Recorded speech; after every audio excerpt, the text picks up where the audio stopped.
DD current news में आज का हमारा विषय है चिप आधारित ई पासपोर्ट। आज का हमारा विषय science and tech and internal security से जुड़ा है। सबसे पहले देख लेते हैं पूरे एपिसोड में किन किन मुद्दों पर बात करेंगे। सबसे पहले जानेंगे चर्चा में क्यों है, फिर जानेंगे चिप आधारित ई पासपोर्ट के बारे में, साथ ही जानेंगे पासपोर्ट सेवा कार्यक्रम संस्करण 2.0 की प्रमुख विशेषता के बारे में और अंत में देखेंगे एक अभ्यास प्रश्न को। तो चलिए शुरू करते हैं। हाल ही में भारत ने चिप आधारित ई पासपोर्ट की शुरुआत के साथ यात्रा दस्तावेजों के आधुनिकीकरण की दिशा में एक महत्वपूर्ण कदम उठाया है। यह नवाचार सुरक्षा को बढ़ाता है, आव्रजन प्रक्रियाओं को तेज और आसान बनाता है और भारतीय पासपोर्ट को वैश्विक मानकों के अनुरूप बनाता है। विदेश मंत्रालय की रिपोर्ट के अनुसार यह पहल पासपोर्ट सेवा कार्यक्रम संस्करण 2.0 के एक पायलट कार्यक्रम के तहत 1 अप्रैल 2024 से शुरू की गई है।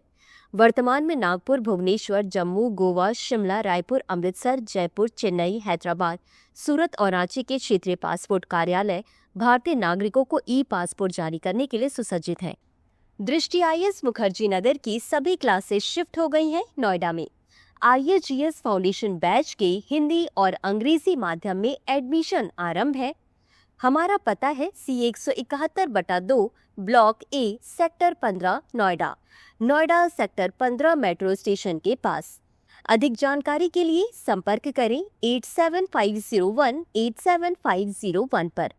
आगे बढ़ते हैं खबर की तरफ। अब जान लेते हैं चिप आधारित ई पासपोर्ट के बारे में। ई पासपोर्ट, जिसे बायोमेट्रिक पासपोर्ट भी कहा जाता है, यह पारंपरिक भारतीय कागजी पासपोर्ट का एक उन्नत और सुरक्षित संस्करण है। इसमें एक एंटीना और रेडियो फ्रिक्वेंसी आइडेंटिफिकेशन चिप लगी होती है।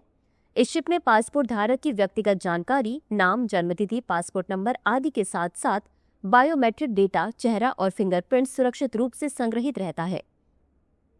ई पासपोर्ट के सामने के कवर पर एक सुनहरे रंग का चिप प्रतीक होता है जो इसे सामान्य पासपोर्ट से अलग करता है। यह तकनीक पासपोर्ट की प्रामाणिकता की पुष्टि तेजी से करने में सक्षम है, जिससे अंतर्राष्ट्रीय स्तर पर इसे स्कैन करना और सत्यापित करना आसान होता है। अब जान लेते हैं पासपोर्ट सेवा कार्यक्रम संस्करण 2.0 के बारे में।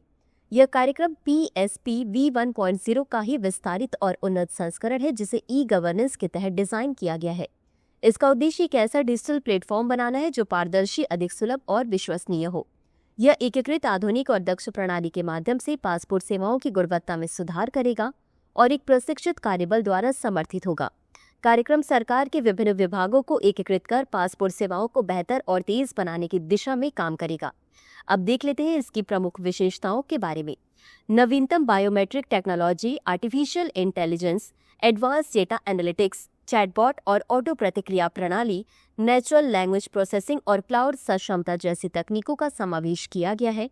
इस संस्करण की सबसे महत्वपूर्ण विशेषता ई पासपोर्ट जारी करना है, जो नई पीढ़ी के लिए एक अत्याधुनिक पासपोर्ट प्रणाली को दर्शाता है। इसी के साथ अंत में देख लेते हैं आज के अभ्यास प्रश्न को। चिप आधारित ई पासपोर्ट के संदर्भ में निम्नलिखित कथनों पर विचार कीजिए। 1.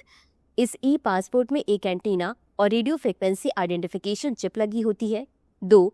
इसे बायोमेट्रिक पासपोर्ट भी कहा जाता है। यह पारंपरिक भारतीय कागजी पासपोर्ट का एक उन्नत और सुरक्षित संस्करण है। उपर्युक्त में से कौन सा या कौन से कथन सही है या सही है? A केवल 1, B केवल 2, C 1 और 2 दोनों, D न तो 1 और न ही 2। इस प्रश्न का उत्तर कमेंट बॉक्स में जरूर दें। अभी के लिए बस इतना ही। धन्यवाद। डियर व्यूअर्स, अपने एग्जाम की तैयारी को और बेहतर करने के लिए हमारे चैनल को लाइक, शेयर और सब्सक्राइब करना न भूलें।